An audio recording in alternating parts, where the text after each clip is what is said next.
अनेकांनी 2025 या नवीन वर्षाचं स्वागत देवस्थानांना भेट देऊन करण्याचं ठरवलंय। मुंबईतल्या सिद्धिविनायक मंदिरामध्ये बाप्पाचं दर्शन घेत नववर्षाचं स्वागत करण्यासाठी भाविकांनी मोठी गर्दी केली आहे।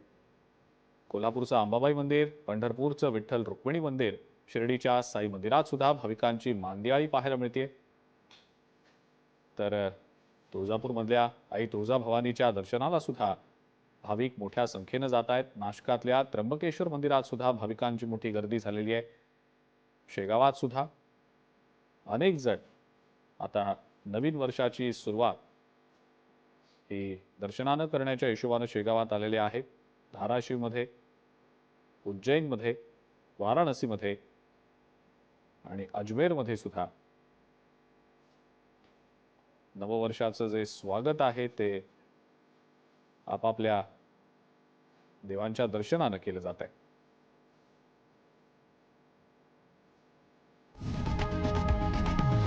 लोकशाही मराठी ऐका, पहा, जागरूक रहा।